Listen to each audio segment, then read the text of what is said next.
কত পর পুরুষের ছায়া ওই শাড়ির উপরে লাগবে, আমি কখনো ওটা হতে দিব না মা।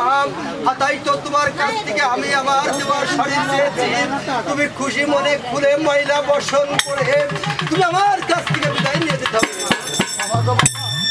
আর আপনি হয়তো পারতেন না, যদি আপনার ঘরে একটি মেয়ে সন্তান থাকতো, আপনি আর একটি মেয়ের পরের দিকে এই ভক্তি পাঁচটায় শাড়িখানা আপনি খুলে নিতে পারতেন না বাবা। আমি যে আমার এক এক করে 7টা সন্তান হারিয়ে গিয়ে আমি যে বড় কঠিন হয়ে গিয়েছি মা।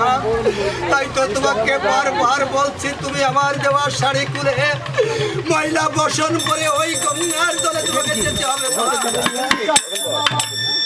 এই শাড়িখানা আপনাকে আমি আপনার হস্তে খুলে দেবো, আপনার যত রেখে দেবেন বাবা। আমি এসে আবার এই শাড়িখানা পরিধান করবো বাবা। ও বেলা খুলে শাড়ির বেলা খুলে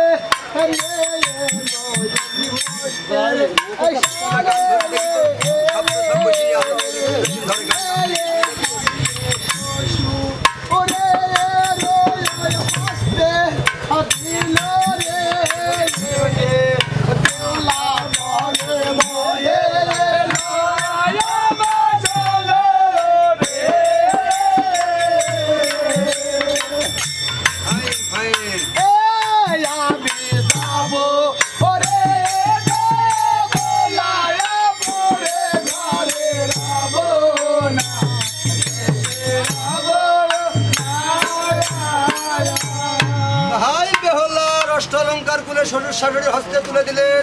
আজ ময়লা বর্ষণ করে কিভাবে বেহুলা ওই মিথ্যা পথে নিয়ে ওই গঙ্গার জলে ভেসে যাবে। একটি কথা শোনে আমার থেকে, ভদ্রলোক ভালো করে গান করলে কর, আর সবগুলা ঘরে যায় সবগুলা প্রত্যেকের সবাই বলছি, কিন্তু আমি প্রত্যেক জনাক বলছি আমি আমরা গান বলতে আমরা আর কেউ ওখান বসতো কেউ ওখান বসতো আর ফ্যান বন্ধ করে আগে ফ্যান নিলে বা ধন সব কথাটা বলার জন্য প্রস্তুত হয়েছেন বা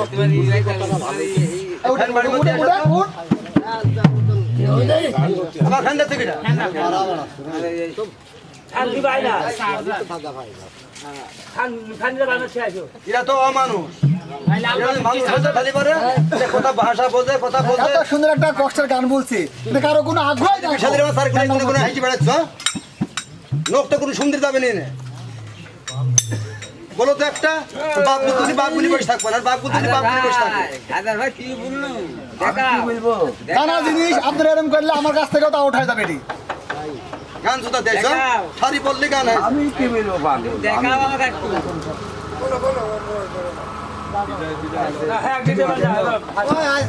হয় না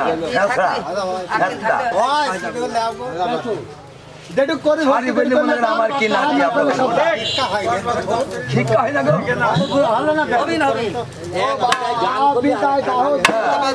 গঙ্গা বন্দনা করো। যে নদীতে ভোর খেলে চলে যাবে সেই নদীর জল নাই। তাই অবস্থায় মা গঙ্গার কাছে মা গঙ্গার নামে পূজা দিচ্ছে। আর কি অবস্থা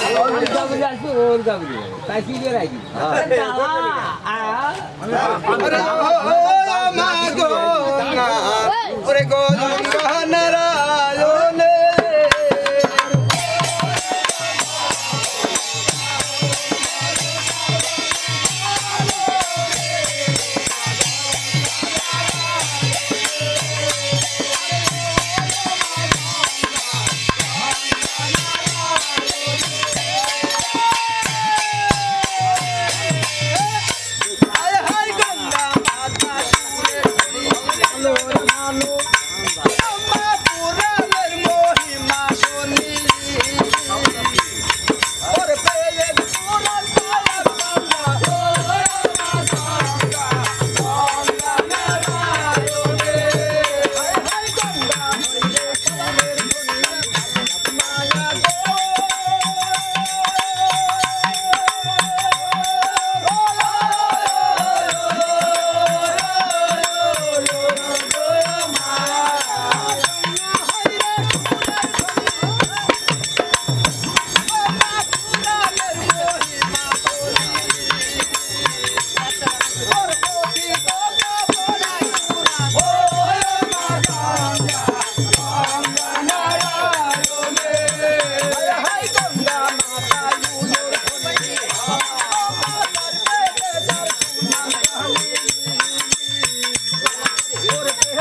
তাহাই বেহুলা যখন গঙ্গায় জল ছিল না, মা গঙ্গাকে